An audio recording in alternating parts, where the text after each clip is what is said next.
A Polícia Civil de Marília prendeu o cadeirante Henrique Domingos Mota, de 40 anos de idade, por tráfico de drogas no Jardim Cavalari, na zona oeste de Marília. Essa foi a 4ª prisão de Mota pelo mesmo motivo. Pois é, recentemente ele foi colocado em liberdade e voltou a praticar o mesmo crime. Ou seja, nunca abandonou essa criminalidade, o tráfico de drogas. A Polícia Civil, através da DISI, vinha monitorando o cadeirante e não deu outra. Todo esse material aí acabou sendo apreendido. Um grande líder do tráfico de drogas na Zona Oeste, que se aproveitava exatamente da sua condição física cadeirante para tentar camuflar a investigação policial. De novo, não deu certo. O que a gente espera é que realmente a justiça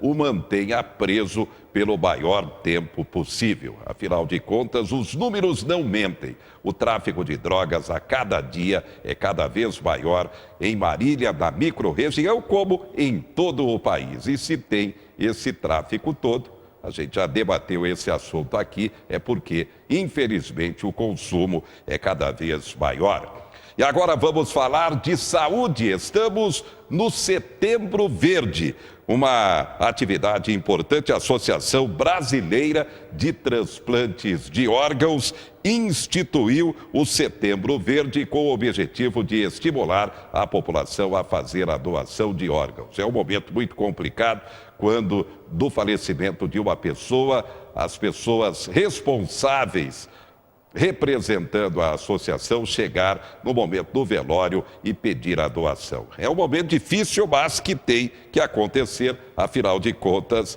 é a saúde de muitas pessoas em jogo. Recentemente, há cerca de 10 dias em Assis, um jovem de apenas 20 anos de idade morreu num acidente de moto. A família autorizou a doação de órgãos e foi montado um verdadeiro esquema para que os órgãos fossem transportados para que houvesse o transplante de acordo com o monitoramento da central. É um trabalho realmente bonito, muito bem dirigido, administrado pela central, e aqui em Marília, o coordenador da central é o médico Paulo Roberto Micheloni, que falou ao 4 Notícias sobre o sistema. As pessoas que têm uma doença crônica terminal e estão na dependência, né, de ter um órgão para ser transplantado, essas famílias sofrem muito, né, e se angustiam muito com a espera desses órgãos. Então, o trabalho na organização de procura de órgãos, que é um sistema transparente, sistema nacional e, né, do Estado e brasileiro de transplante, é muito importante para a gente poder, né, oferecer esses órgãos a esses pacientes que precisam e que estão aí uma fase terminal das doenças crônicas. Como funciona o sistema estadual e o nacional também? Eles são integrados, né? O sistema é um sistema só nacional e tem um sistema estadual. No sistema estadual nós temos uma regional 1, onde tem 4 OPUS no estado de São Paulo, Dante Pazzanelli, Hospital das Clínicas Universidade de São Paulo, Hospital São Paulo e a Santa Casa de São Paulo. E regional 2, temos 6 serviços de procura de órgãos, né? Tem Marília, Ribeirão Preto, São José do Rio Preto, Campinas, Botucatu e anteriormente era Sorocaba e agora Itu, né? São 6 serviços de procura de órgãos. Caiu o índice de doações, pelo menos nos últimos meses, no primeiro semestre. Qual a explicação? Há uma explicação técnica para essa queda de doações? As doações oscilam, né? Dependendo da mídia, das campanhas, das parcerias, elas acabam aumentando, né? Então, agora nesse semestre houve uma queda, né, na doação de órgãos, e a gente está tendo uma importância muito importante, um fator de recusa familiar. Tivemos recusa familiar de 56%.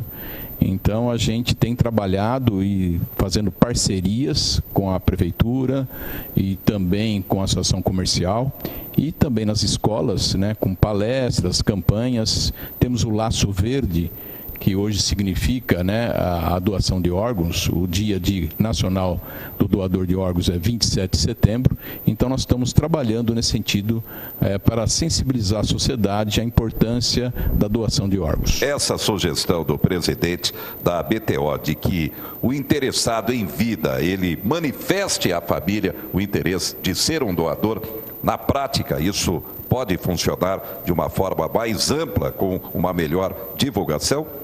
Com certeza, né? Então as pessoas têm que se manifestar com seus familiares, porque existe um representante legal na hora da doação que assina um documento na doação de órgãos. Então é importante que toda pessoa se manifeste agora em vida, né, para os seus familiares, a intenção de estar doando os órgãos numa situação de morte encefálica. Então esse fator é muito importante para que as famílias possam realmente contribuir e salvar vidas, né? É um momento ambíguo, né, de que famílias que estão sofrendo pela perda de seus entes queridos e outras famílias estão felizes porque os seus familiares, né, doentes voltam, né, a se integrar na sociedade e curam, né? O transplante realmente restabelece a saúde das pessoas. A partir do momento que a família autoriza a doação, tecnicamente, como é o sistema? Como funciona, doutor Micheloni? A Organização de Procura de Órgãos, ela notifica, né, recebe as notificações dos potenciais doadores. E aí se abre um processo, né, um processo clínico e também de exames complementares para detectar a morte encefálica. Para esse doador ser potencial e se transformar num doador efetivo, que possa ser realmente doador de órgãos. Muitas vezes a população às vezes não entende, né? Porque muitas vezes tem um doador, mas ele por alguns problemas, né, como infecção ou mesmo portadores de neoplasias, às vezes são recusados. E nem todos os órgãos às vezes podem ser aproveitados pela dificuldade de alguns órgãos não estarem completamente sadios, né? Então depende muito de fator daquele paciente, da doença que está vitimando aquele paciente para que possa ser feita uma análise, né? Mas o processo é seguro, são 2 avaliações clínicas de morte encefálica e um exame complementar confirmando a morte encefálica.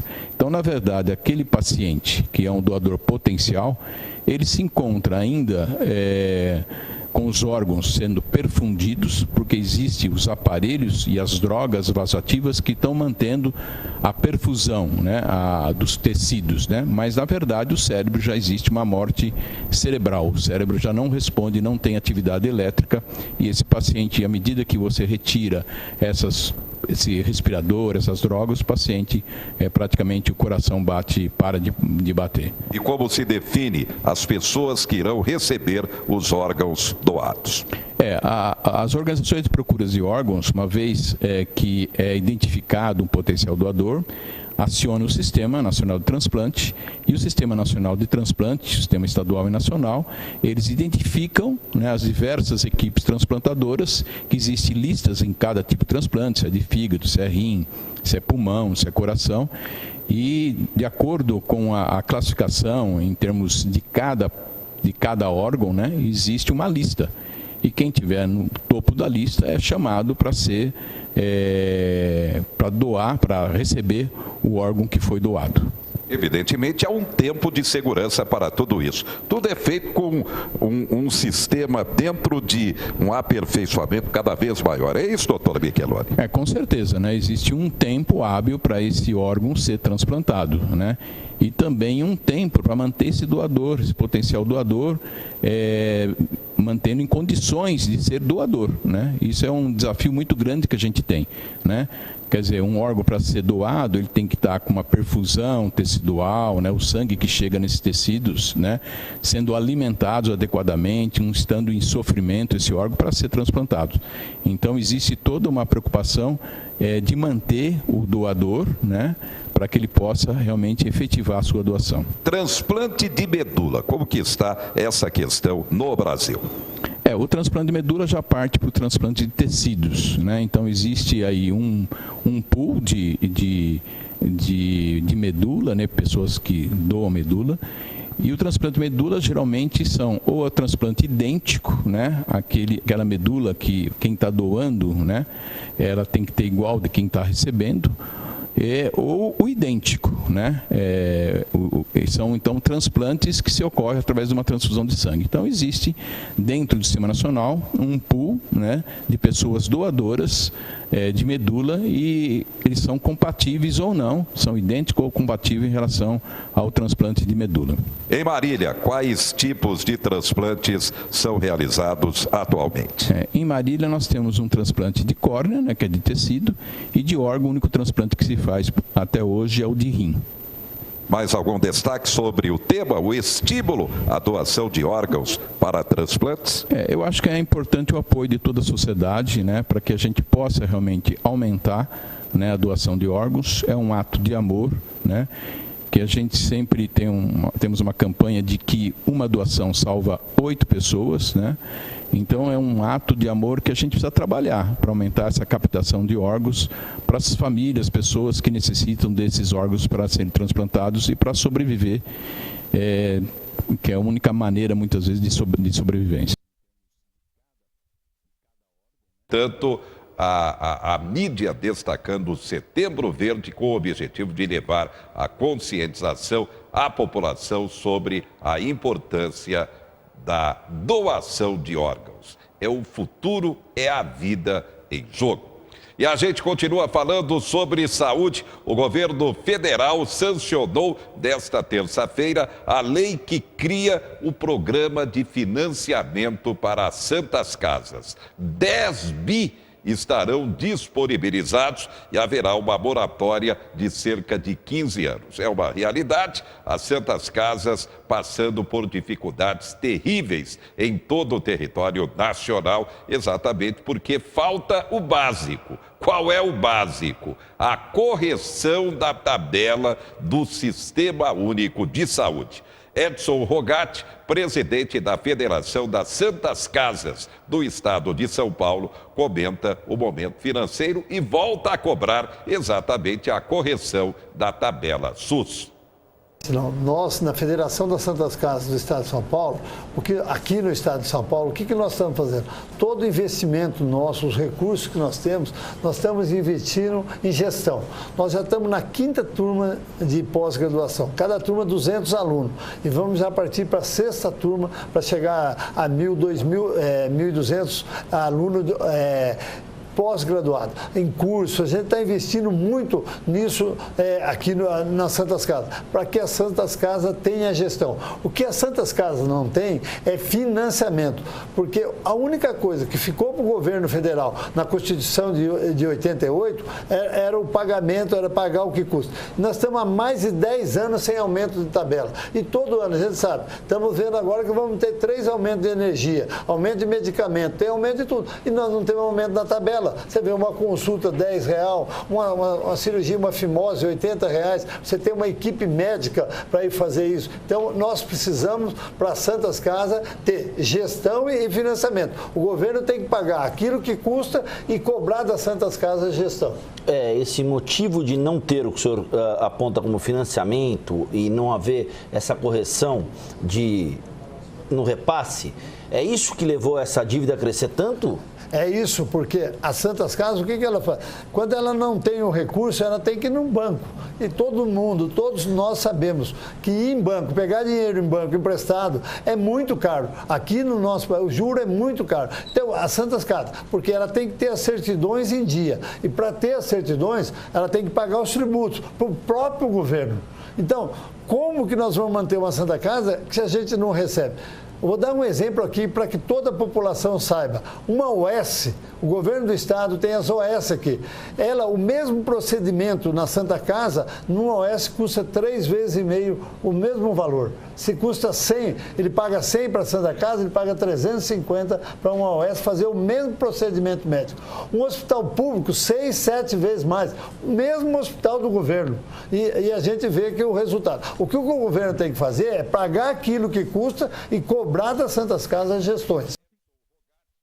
Guardar. Colocou bem o presidente da Federação das Santas Casas do Estado de São Paulo. Não adianta colocar linha de financiamento. Primeiro, tem que corrigir a tabela SUS, o Sistema Único de Saúde, totalmente defasado. E depois cobrar gestão administrativa, sim. Melhor atendimento à população. É preciso que o próprio Ministério da Saúde acompanhe mais de perto essa questão. Colocar linha de financiamento por colocar, é preciso baixar o juro, inclusive. Também aí não adianta nada. Primeiro, a correção da tabela do Sistema Único de Saúde. A situação é tão grave, um exemplo aqui em Garça, a Prefeitura de Garça vai assumir o comando de gestão da Santa Casa. Senão, literalmente, o único hospital de Garça vai fechar. Apenas um exemplo. Daqui a pouco, presidente do Conselho Regional de Medicina Veterinária visita a Unimar, a Universidade de Marília. O gás de cozinha mais caro. Também gasolina, diesel e até o etanol também, pesando no bolso da população. A gente volta já já.